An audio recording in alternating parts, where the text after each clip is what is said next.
Ngayong araw nga mga kuy, sinapadayo tayo dito sa may Pasig City. At dahil pa summer na nga ay talaga namang dumadami na ang mga nagtitinda ng halo-halo. At dito nga sa pinuntahan ko ay talaga namang napakasulit. Dahil yung mga ginagamit nila sa halo-halo nila ay talaga namang fresh na prutas. At kaya naman talaga napakasarap at napaka-flavorful na ito.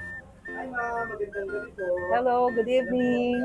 Ay ma'am, tanong ko lang po, ano pong mga specialty nyo rito sa J&B halo-halo po?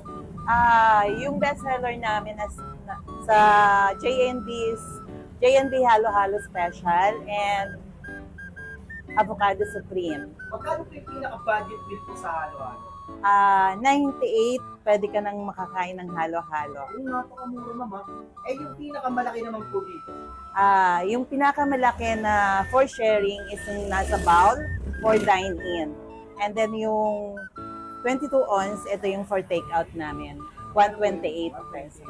Yung bowl, 148. Anong oras po pala nag-open itong J&B po? Usually, nag-open siya ng 10 a.m. to 10 p.m. 10 p.m. Ma'am, invite nyo po kung saan located itong J&B. Baka sakali po mapanood ng mga kaibigan natin yan, ng mga followers natin. Ang J&B, located lang siya dito sa 459 Sandoval Avenue, Pinagbuhatan, Pasig City. Sige ma'am, pa-order po ako ng J&B halo-halo at saka yung lasagna. Okay, sige po. Thank you. At ito na nga mga kuys yung in-order natin dito sa J&B Halo-Halo Snack House mga kuys. So ito nga yung kanilang J&B Halo-Halo Special na for only 148 pesos. Ganito na ka-overload mga kuys. Saktong-sakto nga is nalalamig na talaga yung summer, kaya naman talagang magpapalamig tayo. So tara, tingnan natin ito mga kuys. Yan.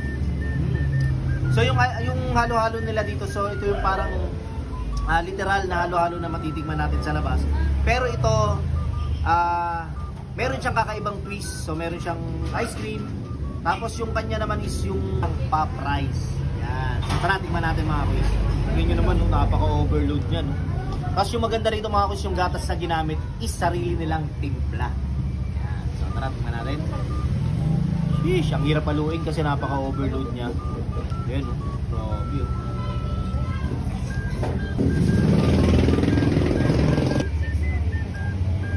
Wow. Grabe mga kuys, napaka-overload. Grabe, oh. Talagang overload na overload siya mga kuys. Hindi ko makuha yung pinakailalim. Grabe. So tara, tingnan ulit natin. Grabe, natatapon na.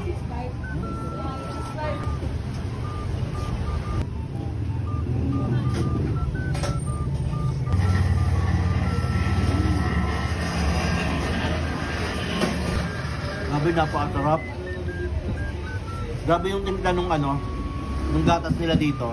Hindi siya nakakaumay, hindi siya sobrang tamis. Anong gusto nyo nasa coffee?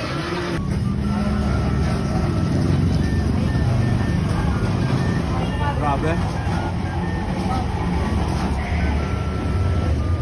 Okay mga kuys, tikman na natin yung kanilang lasagna mga kuys. Ayan o.